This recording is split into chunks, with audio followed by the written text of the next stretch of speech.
offer you this lesson from Unity of the Keys Spiritual Center.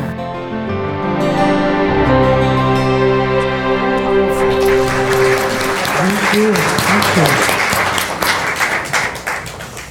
I'm taking them home with me, you know? I know for some of us in our memories, this is a very religious day, shall we say. But I start all of my services with a joke. Because sometimes we take this gaudy stuff pretty serious. Now, it is serious, but not really. It's a way of living, it's a choice. It's how we interact with each other and all the human experiences that take place with it. So when I got ordained, I was given this wonderful Bible. It has my name inscribed on it. Great gift, right? My mom gave me 3 joke books for ordination. My mom's all right. All right. She says, I don't know if you're going to like this or not, but I found this. And I went, Ma, we're good. So I read a joke to my wife, Susan, last night. I said, what do you think? She said, it's all right. She said, don't you have an Easter joke? And I said, the joke books don't go Easter book. I turned the page and there was an Easter joke. No surprises. I once asked my 3rd grade Sunday school class to stand up and share in just one sentence what Easter means to me. Some of the answers were sweet and some of them were thought-provoking.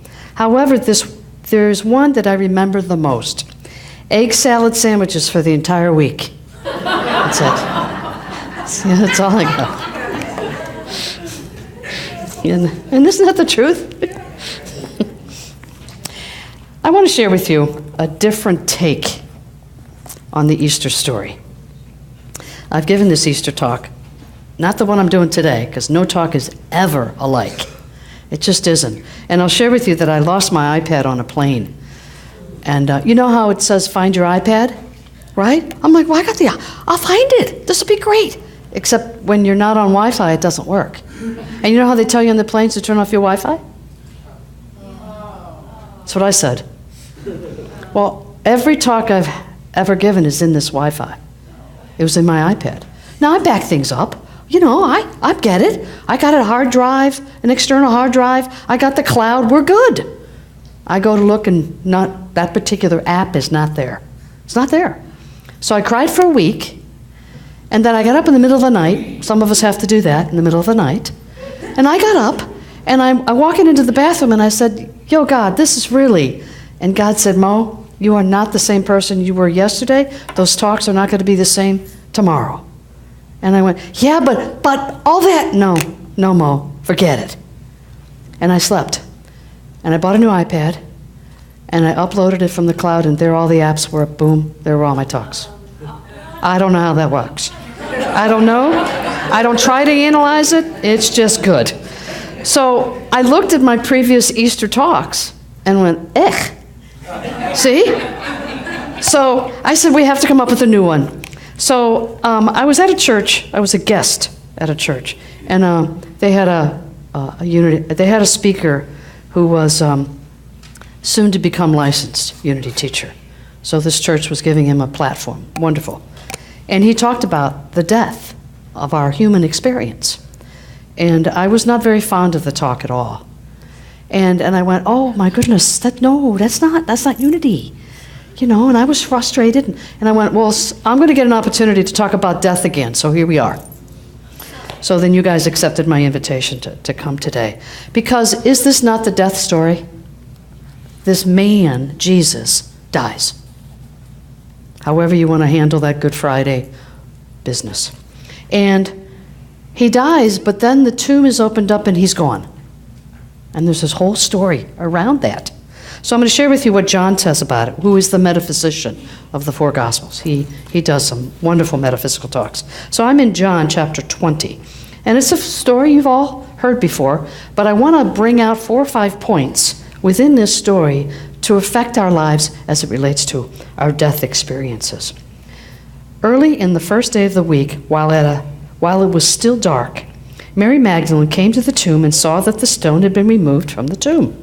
So she ran and went to Simon Peter and the other disciple, the one whom Jesus loved, and said to them, "They have taken the Lord out of the tomb, and we do not know where they have laid him."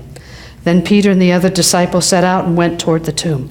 The two were running together, but the other disciple outran Peter and reached the tomb first. He bent down to look in and saw the linen wrappings laying there, but he did not go in. Then Simon Peter came, followed him, and went into the tomb. He saw the linen wrappings lying there, and the cloth that had been on Jesus' head, not lying with the linen wrappings, but rolled up in a place by itself. Then the other disciple who reached the tomb first also went in, and he saw and believed. For as yet they did not understand the scripture, that he must rise from the dead. Then the disciples returned to their homes. But Mary stood weeping outside the tomb. As she wept, she bent over to look into the tomb, and she saw two angels in white sitting where the body of Jesus had been lying, one at the head and one at the feet. They said to her, "Woman, why are you weeping?" She said to them, "They have taken away my Lord, and I do not know where they have laid him." When she had said this, she turned around and saw Jesus standing there, but she did not know that it was Jesus. Jesus said to her, "Woman, why are you weeping? Whom are you weeping, looking for?"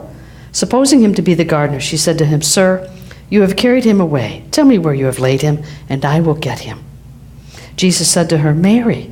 She turned and said to him, "Rabbi." Jesus said to her, "Do not hold on to me, because I have not yet ascended to the Father. But go to my brothers and say to them, I am ascending to my Father and your Father, to my God and to your God." Mary Magdalene went and announced to the disciples, "I have seen the Lord," and she told them that she had said these things to her. Familiar. The difference, there's a couple of idiosyncrasies in here that I want to point out. It doesn't say who Peter's running with. They don't tell you the name. None of the Gospels do. So it was whom Jesus loved, and they assume that's the disciple John, who represented love. So you'll read some places that John and Peter ran to the tomb. A lot of the music around Christmas resurrection is about John and Peter. So it's an assumption, though. Probably not a bad one, all things considered. But interestingly enough, that they go in and they see that there's no body, and they go, "Oh well," and they run back. Not the least bit perturbed. Interesting. But Mary says, whoa, back up. We got a problem. There's no body. What has happened to this body? And so the two angels appear. And we know metaphysically angels are messengers from God. They are sent to deliver some form of a message. And interesting, they're at the head and at the foot of Jesus. They encompass the entire being that used to sit there. I saw on Facebook, somebody posted a little, and it showed a bench and the linen wrappings folded. And the caption read, "So what, he ascended and then came back and folded?" You know, and you're like, so you're not supposed to make logical sense of any of this. You're supposed to go with the metaphysical feeling and emotions around it, which is why Mary gets to see Jesus in the partial ascension stage, not the disciples, who are the masculinity side. You see, so they needed the feminine side, the feminine intuitive nature, to let go of the facts of how this is possible and understand that it is possible. You see, our intellectual brain will talk us out of it. We'll say it's rubbish. We'll say there's no way that somebody can ascend like that. And we talk ourselves flat out of this whole experience. So it's Mary that has to have it and go back and tell the disciples, "Look, I saw Jesus." And then there's the rest of the story after that. And interestingly enough, the disciples, who have been told repeatedly throughout his ministry that this was going to happen, and they can't believe it, so they run to the tomb. Now, if they really believed in the resurrection of this man Jesus whom they loved, they would have had no need to run to the tomb. They would, "Oh yeah, of course, he told us he was going to do that." Right? That didn't happen. They're like, "Say what? He's not there?" Boom, off they go to investigate, right? And so I want to share with you two other scriptures where Jesus tells them this is going to happen, right? And this one is in John 11, and it says, "I am the resurrection and the life. Those who believe in me, even though they die, will live. And everyone who lives and believes in me will never die." Now that is a whole talk on its own, but I'm going to give you a short version. He uses two words here, believe. The first word is believe. Now, we as humans experience, on a good day, believe the resurrection is possible. We believe it. But he goes on and says that if you believe, even though you die, you will live. And metaphysically, in Unity interprets this that you can believe in the resurrection, but our human body dies anyway. But you get to live because you're going to come back. Your soul will continue the cycle of the human experience until we have that resurrection. So you will live even though you die, because you believed. Now, he goes for a little further and he says, but if you live and believe, you will not die, but you will live forever. See? So Unity 101 teaches us that we need to believe in the resurrection. Your upper educational level of metaphysics says that we need to live as if we believe. Two different things. So the disciples believe, but they're not able to live that life yet. And so we continue this evolutionary process until we get it right. Now that's not a big deal, right? We just do the best we can in this life experience, but the more our belief extends itself, the more we start to live that truth of who we are. That in fact there is no death, there is only life. Now we know this intellectually, but our emotional sense says that's not possible because we have friends who die. And so our mortal self, that human part of us, our personal ego, talks us out of living. We believe the resurrection's possible. We demonstrate it through our celebration today. We do that, and yet we make it okay to die. And it's a quandary for us. Is not our society totally infused with the death principle? Everything we do is based on we're going to die. But what if that wasn't the case? What if we really could believe and live a life without death, without pain, without sorrow, without any loss of limbs? You see, because that is possible in the resurrection of the Christ within us. But we've been told generations after generations that that's not our truth. So we find it hard to believe that that's possible. And so we get stuck in the first stage, in the belief stage. We get stuck right there. You know, and then some say, well, if it's so true, how come Charles Fillmore isn't still alive today? I get it. He's working on it, just as the rest of us are working on it. You know, but he reached a plateau, and his body said, we're ready now. So he's come back somewhere along the line, you know, or however that's happening. And see, the thing about the angels, you know, some say it's a psychic phenomenon, some say it's hogwash, you know, however you want to feel about the angels. The idea about the angels is that those are the ones that are being sent down to help us understand that there is the resurrection of the Christ within us. They're the ones that are trying to help us understand that, because they still have a mission to get us all there, to get us all to that place. So they find it convenient in our psyche to be present for us. Some of us have experienced that, however that unfolds. Whether it's that intuitive nature, it's that song on the radio, it's the knock on the door, whatever it is, we feel like something has spoken to us and is guiding us to a new direction, a new path. And so we want to take it and we go, oh, you won't believe what happened to me yesterday. I saw this and I saw that, right? That's our belief system kicking in, that there is the possibility to live a full, fulfilling life without the option of death. Can you believe it? Raise your hands. Choose to believe. What have you got to lose? Right? You've got everything to gain by accepting a simple belief that there is the possibility that the body does not need to die. I'm all in. You know, the oldest person to live, I think, is 122. I think, and she's still alive, I think.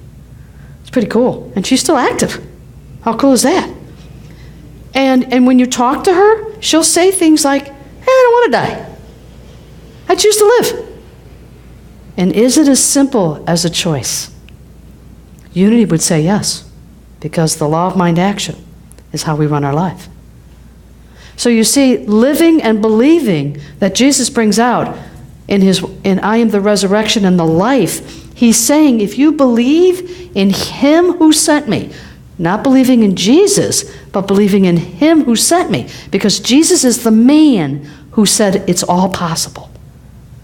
He said, if you handle this, just because I did it doesn't mean you can't do it. See, we tend to put Jesus on a pedestal, right? And for a lot of us, we were raised that he belongs on the pedestal. He belongs there. But that's why we don't have Jesus hanging from the cross. Because we believe it's life that we celebrate this time of year, not death. Even though death has taken on so much of our thinking, so much of our being is based on how will this harm us? If I take too much of this or too little of that, if I eat too much of this, if I eat too much of that. And I always laugh is the wrong word. I think about George Burns. You guys remember George Burns?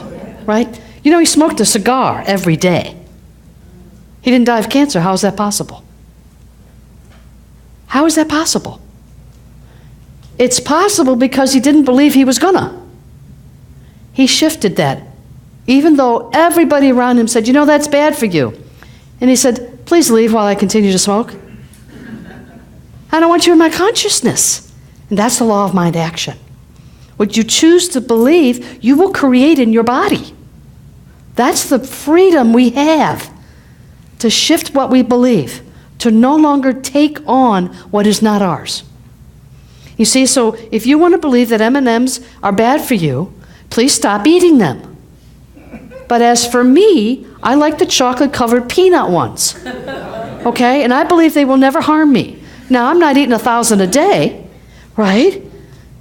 But I understand that I get to choose what I believe is appropriate for me. It may not be appropriate for you and your thinking.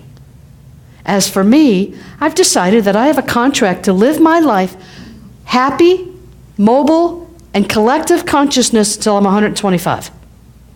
Because I can't believe beyond that yet. I'm working on it. And I figure if I can have a contract that I'm a full functioning human being until I'm 125, I'm a happy camper. And next time, maybe my contract will be 150. So I want to live my life with that belief. So the choices I make need to be in alignment with that.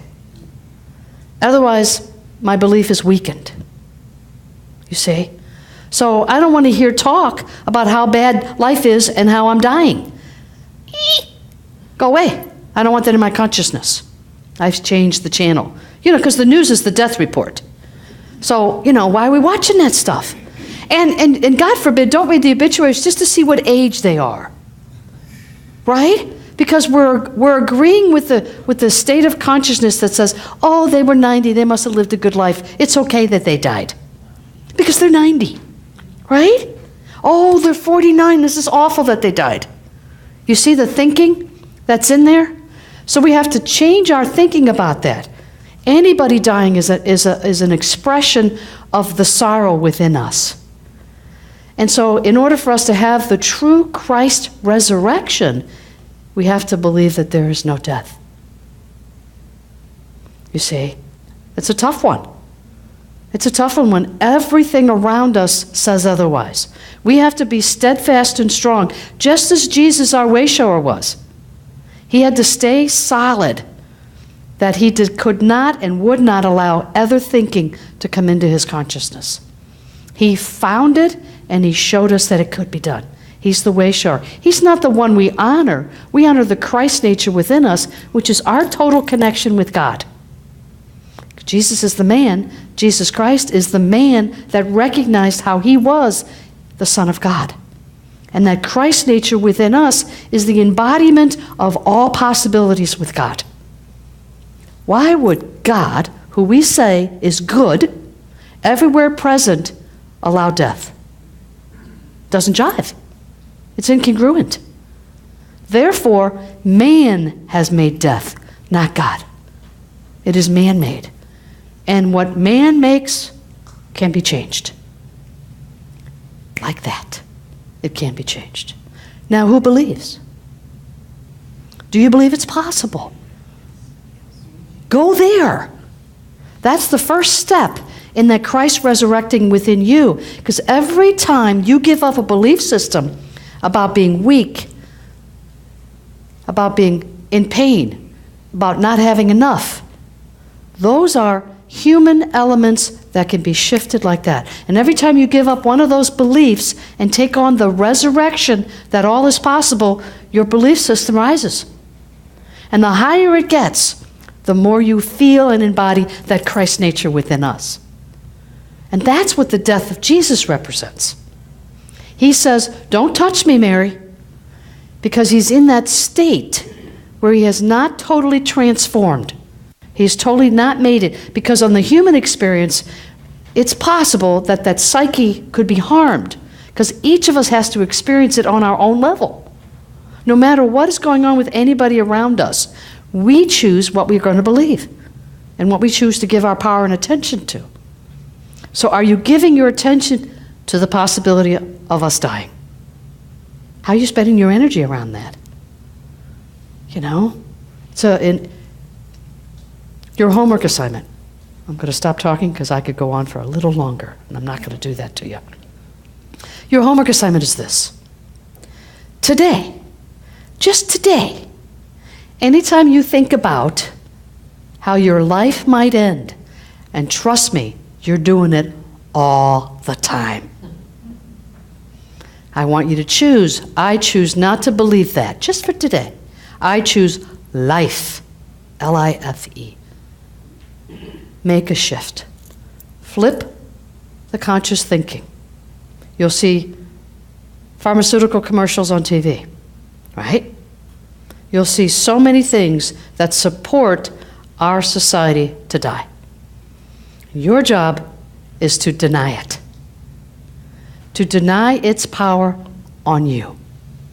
Say, that's not mine, that's somebody else's, thank you very much. That's not mine, I'm going to give it away. I deny that into my consciousness. I am alive with the Christ Spirit. That's what this day means. I am alive with the Christ Spirit, and I choose life over death. Affirm with me. I choose life over death. I choose life over death. Now as if you believed it. I choose life over death. Do that, and you'll find things start to dissipate that used to cause you harm. You'll make different choices. Are you with me? Yes. How many believe it's possible? Thank you. Thank you. Namaste. Thank you.